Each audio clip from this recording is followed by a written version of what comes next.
Resolvendo a questão dessa. Use as seguintes equações termoquímicas para encontrar o calor de formação do diamante. Então aqui a gente tem a reação que representa a formação do diamante a partir do grafite. A gente quer saber então o ΔH de formação relativa a essa reação química. Para isso são fornecidas aqui 4 reações. A primeira, a gente tem o carbono, diamante mais oxigênio dando CO2, com esse valor de ΔH de formação de menos 395,4 kJ. E a gente tem as que se seguem. O que é importante notar aqui? A gente precisa unir as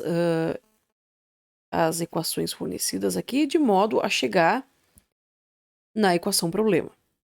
Então, a gente tem que analisar todas elas que são fornecidas e ver se elas são realmente necessárias serem utilizadas ou não. O que vai nos dizer isso? À medida que a gente for montando, a gente vai ver se tem coisas a mais ou a menos. Então, a primeira coisa que a gente vai fazer é olhar a reação de partida, que é o grafite dando diamante. Ok? Então, essa daqui é a equação que a gente precisa chegar. Vou olhar, então, primeiro a primeira equação fornecida aqui, onde a gente tem o diamante e o oxigênio dando CO2. É a primeira coisa que a gente percebe, que o diamante ele se encontra nos reagentes, mas a minha reação problema, ela está nos produtos. Então, o que eu preciso fazer aqui nesse caso? Eu preciso inverter essa reação. Eu vou fazer isso. CO2 gás, dando carbono diamante mais oxigênio. Como eu inverti a reação, eu preciso inverter o valor do ΔH. Então, agora ele passa a ser mais 395,4 kJ. Certo? A próxima equação que a gente vai olhar é a terceira ali, onde a gente tem o quê? O grafite do lado dos reagentes. E a gente tem a quarta equação que é dada aqui, e o grafite está nos produtos. Qual que me interessa mais? Aquela que está nos reagentes. Eu vou ver se essa me ajuda a resolver o meu problema. Se ela não ajudar, eu volto para outra equação. Então, a gente tem carbono grafite mais O2 gerando CO2. Certo? Eu não inverti nada, meu ΔH permanece o mesmo, que é de menos 393,5 kJ. Eu tenho essas duas reações aqui. Eu vou unir elas e eu vou ver aonde eu chego. Então, eu tenho... unir elas é fazer um somatório, né? Entender ela como se fosse um somatório matemático. CO2 gás mais carbono grafite mais O2 gás, não coloquei aqui, né? Lembrem de sempre colocar, gerando carbono diamante mais O2 gás mais CO2 gás também. Ok? Então, coloquei todos os reagentes e produtos envolvidos aqui a partir dessas duas reações. O que eu faço agora? Eu vejo o que eu consigo eliminar. Então, eu tenho mais CO2 aqui e tenho mais CO2 aqui. Se ele passar para o lado de lá, ele vai ir com sinal de menos, então um anula o outro. Com o oxigênio, vai acontecer a mesma coisa, já que eles têm os sinais iguais. Se um deles passa para o mesmo lado, vai ter sinais opostos, eles se cancelam. Então, o que eu vou ter aqui? Carbono grafite dando o carbono diamante. Exatamente como a minha reação lá do início. Qual vai ser o ΔH envolvido, então? Vai ser o ΔH, vou botar aqui 1 e 2. ΔH de 1 mais o ΔH de 2. Isso vai me dar o mais 395,4 kJ menos o 393,5 kJ. Isso me dá um ΔH de formação de mais 1,9 kJ. Então, esse é o valor da entalpia envolvida para transformar grafite em diamante. Vamos aqui para, por exemplo, para o exercício número 11. A acrilonitrila, que tem a fórmula C3H3N, ela é um monômero importante para a produção de muitas fibras acrílicas. Ela pode ser sintetizada a partir do propeno e amônia, conforme a equação abaixo. Então, essa reação de obtenção da acrilonitrila a gente tem aqui, tá? Então, dado que ΔS Aqui a variação de ΔS para a reação é de menos 43,22 Joule por mol vezes Kelvin, que eu esqueci de colocar aqui. E a entropia padrão do C3H3N é dada pelo exercício, então, que é 178,91 joules por mol, também vezes Kelvin. Use os dados tabelados dos demais componentes para calcular a entropia molar padrão do C3H6. Então, para a gente resolver esse exercício, a gente precisa dos dados tabelados. Vocês vão encontrar esses dados na tabela que eu deixei junto com a lista de exercícios no Moodle. Eu já coloquei os valores que a gente vai precisar aqui. Então, o que a gente quer calcular é a entalpia molar padrão do C3H6. Essa é a nossa incógnita. O exercício fornece a entalpia molar padrão do C3H3N, que é 178,91 joules por mol por Kelvin. Tabelados eu tenho a da água, a da amônia, do oxigênio gasoso, e eu tenho o ΔS padrão aqui, a variação do ΔS padrão para essa reação, que é menos 43,22 joules mol por Kelvin. A partir desses dados, a gente vai colocar lá na equaçãozinha que eu dei para vocês na aula, e ΔS é igual, então, ao somatório dos produtos menos o somatório dos reagentes. Ok?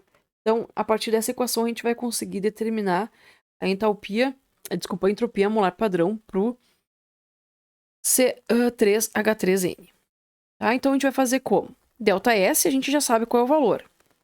É o menos 43,22 joules por mol. Kelvin. Igual. Somatório dos produtos. Os produtos a gente tem aqui, então, a água e o C3H3N, que é a acrilonitrila, né, fornecida pelo exercício. Então, lembrando, muito importante, lembrem sempre dos coeficientes estequiométricos, eles fazem parte da conta, tá?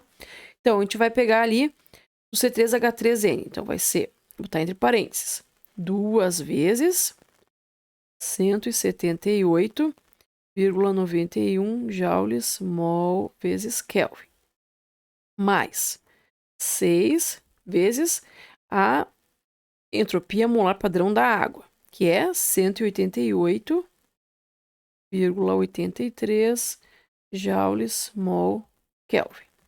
Vou colocar na parte de baixo a parte referente aos reagentes. Lembrando sempre que tem um sinal de menos na frente. Abre parênteses. Vou pegar ali 3 mols de oxigênio. O oxigênio tem aqui 205,0 joules mol vezes Kelvin.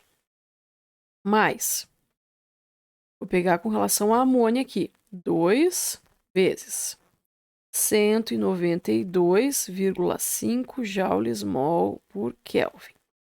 Mais, aqui,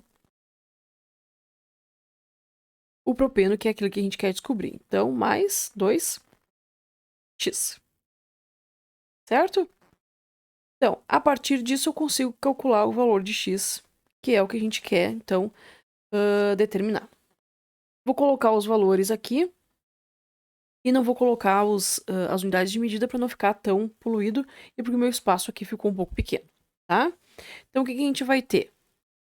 Menos 43,22 igual a 188,83 vezes 6 mais 2 vezes 178,91. Parte que cabe aqui aos reagentes. Tá aqui, menos. Pegando essa parte aqui agora. Então, 2x menos 3 vezes 205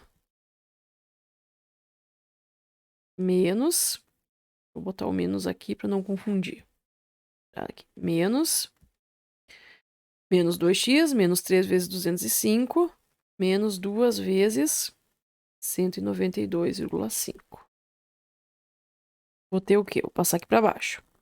Menos 43,22 igual 132,98 mais 357,82 menos 2x menos 615 menos 385. Lá no final eu vou ter que 2x é igual a 534,02 e x vai ser igual a 267 joules mol vezes Kelvin. Então essa é a entropia molar padrão para o propeno, né, nesta reação aqui. Ok? Então o cálculo a gente faz assim, né, utilizando essa fórmula dada em aula, onde a gente vai ter entropia uma função de estado, então só me interessa o estado final, me interessa apenas ir do estado inicial para o estado final. Então a gente pode, a partir dos valores referentes a produtos e reagentes, achar a entropia molar padrão para qualquer um deles.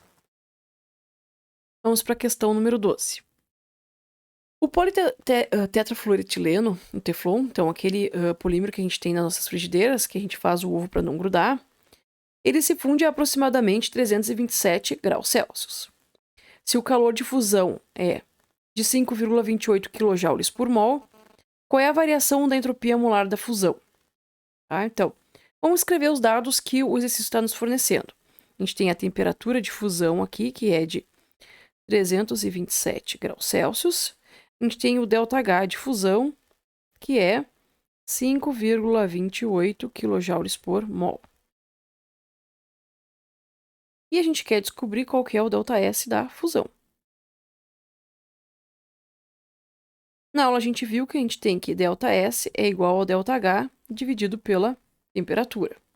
Então, a entropia ela é dependente, né, da entalpia do processo e da temperatura na qual ela está ocorrendo. Isso quer me dizer o quê? Que o ΔS vai ser igual ao 5,28 aqui vezes 10 na 3 joules dividido pela temperatura. Que temperatura que a gente vai usar aqui? Temperatura em Kelvin. Então, em Kelvin, isso a gente tem 327 mais 273 vai nos dar um valor de 600 Kelvin. A partir daí, o ΔS é de 8,8 joules mol por Kelvin. Certo?